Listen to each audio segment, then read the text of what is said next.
Salut à tous, donc moi c'est Laura, je suis en deuxième année de médecine et je suis également au pôle orientation-réorientation du tutorat.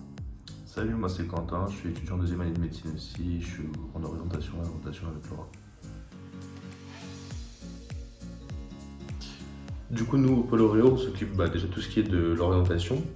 Donc on intervient dans les lycées, on fait des salons, des conférences, bah, sur tout ce qui concerne l'orientation, donc salon de l'étudiant. En ce moment c'est en distanciel, du coup on fait soit par Webex, soit par Zoom. Ensuite, on s'occupe du compte Tutneopass sur Instagram. Donc c'est un compte qui est dédié aux lycéens et là on va faire des témoignages sur les filières, comment choisir sa filière.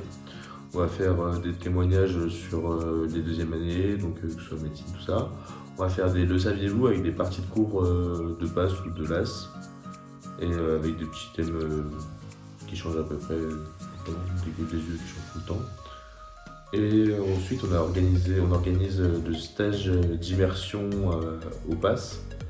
Donc soit on le faisait en présentiel à la faculté, mais là du coup c'était en distanciel.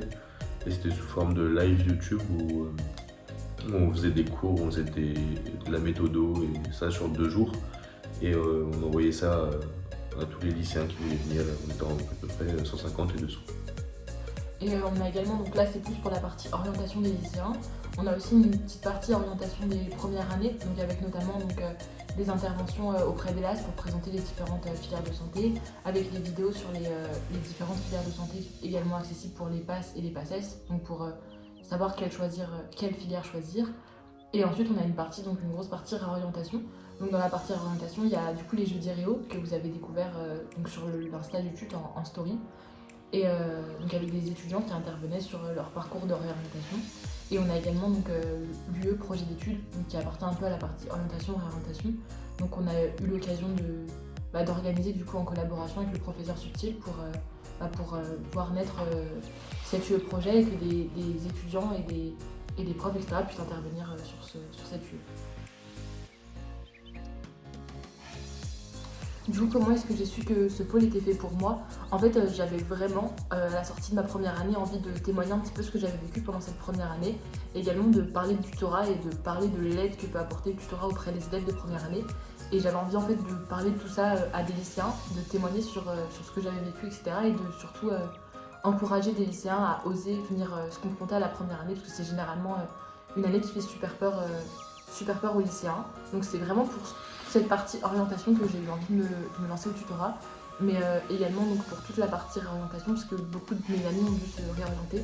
Et en fait, ils ont vraiment eu une vraie aide de la part du tutorat, et j'avais envie d'apporter cette même aide à des lycéens à mon tour. Et c'est également pour tous les contacts qu'on peut avoir au pôle orientation-réorientation, donc avec les lycées, avec des étudiants qui sont réorientés. Et c'est vraiment ça qui m'a donné envie de rejoindre ce pôle.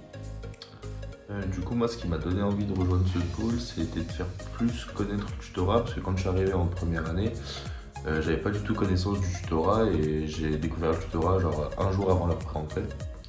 Et donc du coup, les visites lycée, ça m'attirait pas mal de pouvoir parler de mon expérience et ensuite promouvoir le tutorat à l'échelle déjà régionale, c'est déjà pas mal. Et aussi participer au salon, informer, et aider les lycéens à peut-être prendre que le tutorat si c'est nécessaire pour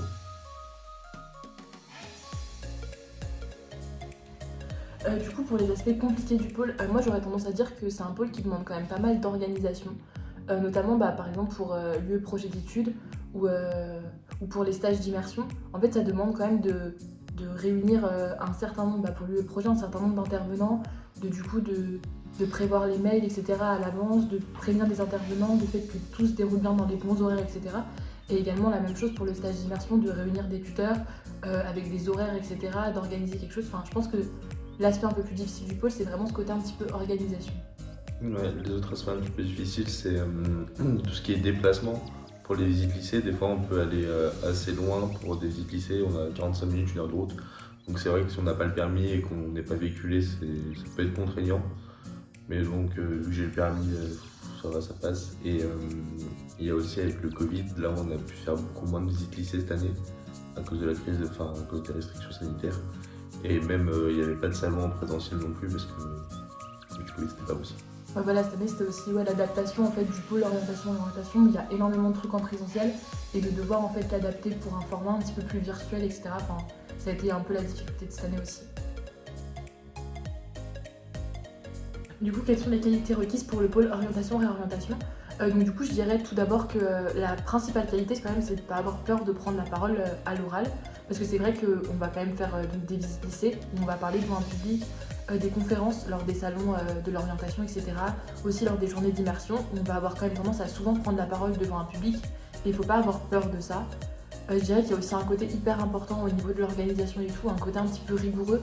Pour organiser un événement, tout simplement, faut s'y prendre à l'avance, etc. Faut contacter des intervenants. Donc il y a besoin d'avoir une certaine rigueur quand même aussi pour ce pôle-là. Ouais, je pense après pareil, genre niveau rigueur, organisation, c'est le principal, savoir être régulier aussi, parce qu'on fait des trucs qui sont redondants chaque semaine.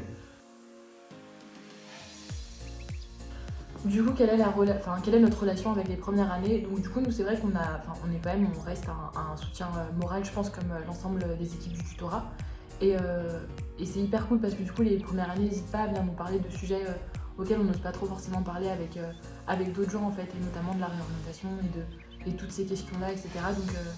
Donc c'est hyper cool de sentir qu'on peut aider des gens et qu'on apporte vraiment un vrai truc et qu'on peut parler de sujets qu'on n'aime pas trop aborder en première année et voilà. Ouais.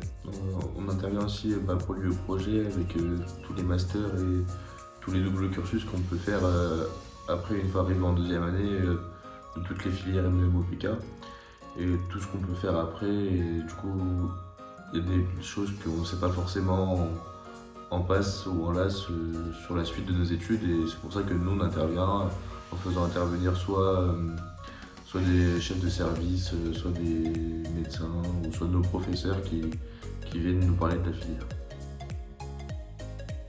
Du coup, un mot pour finir, tout simplement venez à l'Oréo parce que déjà vous aurez des lieux de ouf pour vous former et vous verrez, on s'amuse hyper bien à l'Oréo, c'est C'est hyper vraiment satisfaisant. le meilleur pôle et le plus cool. Ouais, de ouf. Il y a plein de projets hyper cool à faire, il y a plein de liberté un petit peu dans ce pôle. On peut, si on a une idée, si on a envie de monter un projet, c'est grave faisable et tout. C'est un pôle hyper satisfaisant et voilà. Donc venez nous rejoindre et choisissez le pôle Oréo.